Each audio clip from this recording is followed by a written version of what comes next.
दोस्तों, बीजेपी सरकार के लिए देश भर में इस वक्त अगर सबसे बड़ी चुनौती कोई है तो देश भर में फैले बांग्लादेशी और रोहिंग्या घुसपैठिए, जिसका जिक्र पीएम मोदी ने स्वतंत्रता दिवस के मौके पर लाल किले से किया। लेकिन घुसपैठियों से भी बड़ी चुनौती ममता बनर्जी जैसी नेता हैं, जिनके पीठ पीछे ये घुसपैठिए आज बंगाल में किंग मेकर की भूमिका में है।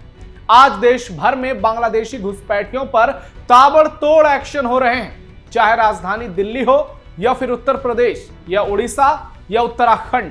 लेकिन इससे सबसे ज्यादा तकलीफ पश्चिम बंगाल की सीएम ममता बनर्जी को हो रही है। ममता हर वो कोशिश कर रही हैं जिससे घुसपैठियों को कोई तकलीफ परेशानी ना हो सके। उनको बचाने की खातिर पहले बांग्ला भाषा और बंगाली अस्मिता का मुद्दा उछाला गया, फिर उनसे दूसरे प्रदेश से वापस बंगाल लौटने को कहा गया और अब उनके लिए बड़े मंथली पैकेज का ऐलान पश्चिम बंगाल की सीएम ममता बनर्जी ने किया है। जी हां, ममता बनर्जी की अगुवाई वाली टीएमसी सरकार अब घुसपैठियों को हर महीने पैसे देगी और वो उसके बदले टीएमसी को वोट करेंगे। यही आरोप ममता सरकार पर लगाए जा रहे हैं।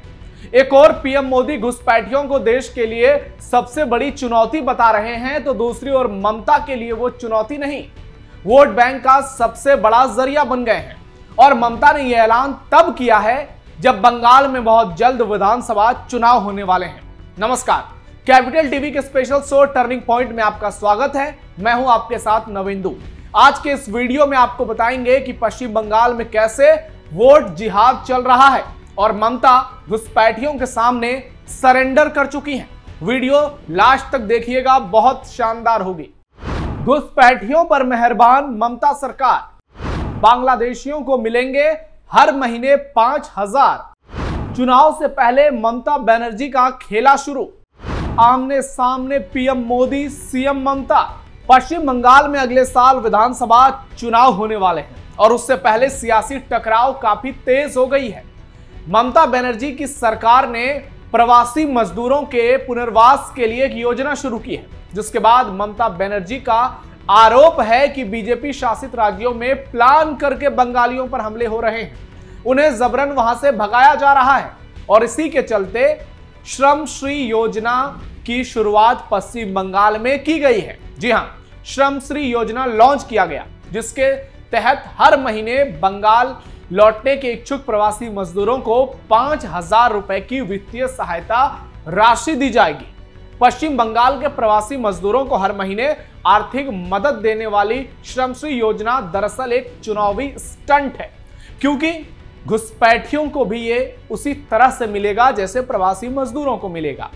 ममता भले ही इसे बंगाली अस्मिता के हक में और बीजेपी के खिलाफ एक मास्टर स्ट्रोक मान रही हैं, लेकिन यह योजना ममता की परेशानी को दर्शाता है। पश्चिम बंगाल के करीब 22 लाख प्रवासी मजदूर अलग अलग राज्यों में काम कर रहे हैं। यह आंकड़ा बंगाल की सीएम ममता बनर्जी ही बार बार बता रही हैं। ममता इन प्रवासी मजदूरों की मदद के लिए अपनी तरफ से हर संभव कोशिश कर रही हैं। हालांकि इसके पीछे का असली मकसद घुसपैठियों की मदद है, क्योंकि दूसरे राज्यों से उन्हें खदेड़ा जा रहा है। इसलिए ममता एक तरफ तो प्रवासी मजदूरों की आड़ में घुसपैठियों से पश्चिम बंगाल लौटने की अपील कर रही हैं, तो दूसरी ओर बंगाली अस्मिता का कार्ड खेलकर चुनावी कुर्सी एक बार फिर से हासिल करने की साजिश रच रही हैं। घुसपैठियों पर एक्शन के लिए बीजेपी के खिलाफ ममता बनर्जी अपना भाषा आंदोलन तो पहले से ही चला रही हैं। धीरे धीरे कई एड ऑन फीचर भी उसमें शामिल किया जा रहा है, जिसके लिए 5,000 का नया मंथली पैकेज का ऐलान किया गया है।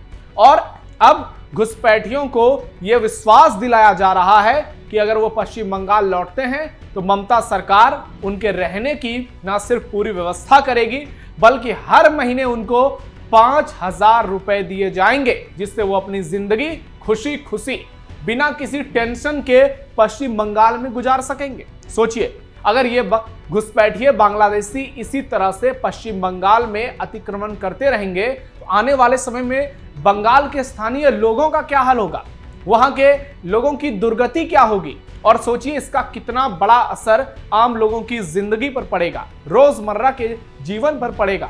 ये उनके हक पर डाका डालेंगे, ये उनकी नौकरी छीनेंगे और ये जिस तरह से वोट जिहाद करेंगे, आने वाले समय में वो गजवाए हिंद की कल्पना को साकार करने की ओर एक कदम होगा।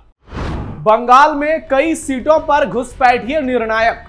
इस समय पश्चिम बंगाल की कुल आबादी में मुस्लिम आबादी 30% से ज्यादा है। कोई 32% का दावा करता है तो कोई 34% तक ये आंकड़ा बताता है।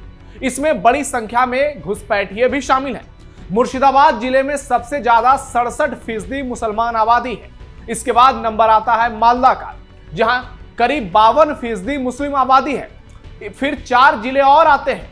उत्तर दिनाजपुर में करीब 50%, बीरभूम में करीब 38%, दक्षिण 24 परगना में करीब 36% और उत्तर 24 परगना में 30% से अधिक। इसके अलावा नादिया में भी मुसलमान हैं। कई और जिले में मुस्लिम आबादी लगातार तेजी से बढ़ी है, जिसके बाद डेमोग्राफी बदलाव भारी बड़े पैमाने पर देखने को मिला है।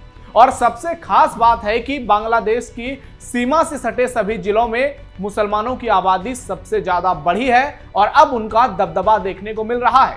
कई जगहों पर तो शुक्रवार की छुट्टी भी घोषित कर दी गई है और हिंदुओं पर अत्याचार की खबरें हर दिन आती हैं। इसलिए बीजेपी हमेशा इन जिलों में अवैध घुसपैठियों का विरोध करती रही है और टीएमसी पर वोट बैंक के लिए इन बांग्लादेशी घुसपैठियों को संरक्षण देने का आरोप लगाती है।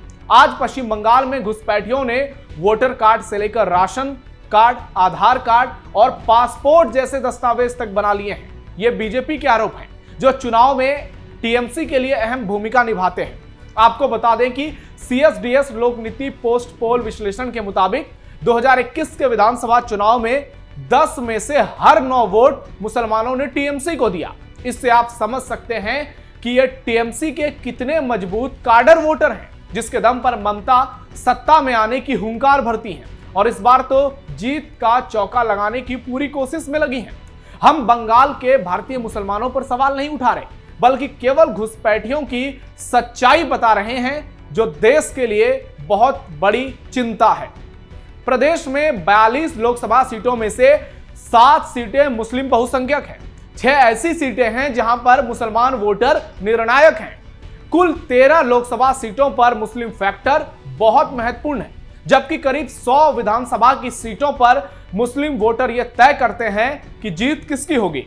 यह मुस्लिम फैक्टर का ही असर है कि राहुल गांधी की मुस्लिम तुष्टीकरण की सियासत के बाद भी बंगाल में टीएमसी ने अकेले चुनाव लड़ने का फैसला किया है और पिछले कुछ चुनाव से वो कांग्रेस से अलग होकर चुनाव लड़ रही है, ताकि मुसलमानों का जो कुनबा है वो कहीं और न बिखरे। घुसपैठियों की जो वोट है वो सिर्फ और सिर्फ टीएमसी को मिले।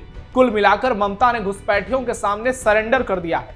जबकि आपको पीएम मोदी का स्वतंत्रता दिवस के मौके पर दिल्ली में दिया वो बयान सुनाते हैं, जिसने घुसपैठियों के कलेजे को कपा दिया है और देशवासियों को आश्वस्त कर दिया है कि बहुत जल्द भारत से एक-एक घुसपैठिए खदेड़े जाएंगे। मैं आज देश के सामने एक चिंता, एक चुनौती के संबंध में आगाह करना चाहता हूं। षड्यंत्र के तहत, सोची समझी साजिश के तहत देश की डेमोग्राफी को बदला जा रहा है। एक नए संकट के बीज बोए जा रहे हैं और ये घुसपैठिए मेरे देश के नौजवानों की रोजी रोटी छीन रहे हैं। एक घुसपैठिए मेरे देश की बहन बेटियों को निशाना बना रहे हैं। ये बर्दाश्त नहीं होगा। ये घुसपैठिए भोले भाले आदिवासियों को भ्रमित करके उनकी जमीनों पर कब्जा कर रहे हैं। ये देश सहन नहीं करेगा। और इसलिए मेरे प्यारे देशवासियों, जब डेमोग्राफी परिवर्तन होता है, सीमावर्ती क्षेत्रों में डेमोग्राफी में परिवर्तन होता है, तब राष्ट्रीय सुरक्षा के लिए संकट पैदा होता है।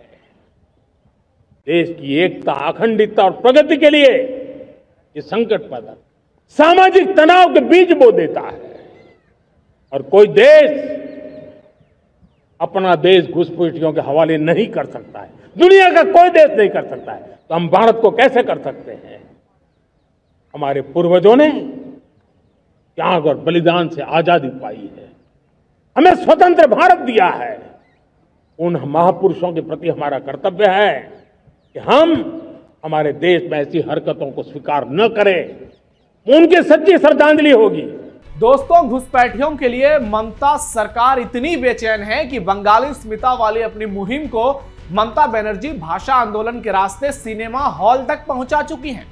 टीएमसी सरकार ने पश्चिम बंगाल के सिनेमा घरों में प्राइम टाइम के दौरान एक बंगाली फिल्म दिखाना अनिवार्य कर दिया है और हर मौके पर बांग्ला में ही बोलने का फैसला ले रखा है। संसद में भी टीएमसी सांसद आजकल ममता बनर्जी के आंदोलन को आगे बढ़ाते हुए बांग्ला में भाषण देते हुए दिख रहे हैं। ममता ने इसके लिए पीएम मोदी के साथ आगामी 22 अगस्त को कोलकाता में कार्यक्रम में शामिल होने से साफ इनकार कर दिया है। यानी न सिर्फ कार्यक्रम का बायकॉट किया है बल्कि देश के प्रधानमंत्री का भी बहिष्कार किया है। अब आप कमेंट में बताइए कि आपको क्या लगता है, ममता बनर्जी जो कर रही हैं चाहे घुसपैठियों के लिए या फिर भारत सरकार के साथ, क्या वो सही है? और घुसपैठियों को हर महीने जो ये 5,000 रुपए दिए जाएंगे, दिए तो प्रवासी मजदूरों को भी जाएंगे, लेकिन इसका लाभ तो असल में घुसपैठिए लेंगे। तो इसका असर क्या चुनाव पर पड़ने वाला है और एसआईआर को लेकर आप क्या सोचते हैं? आप सावधान रहिए, अलर्ट रहिए और अपने आसपास पैनी नजर रखिए और देखते रहिए कैपिटल टीवी। फिलहाल के लिए धन्यवाद।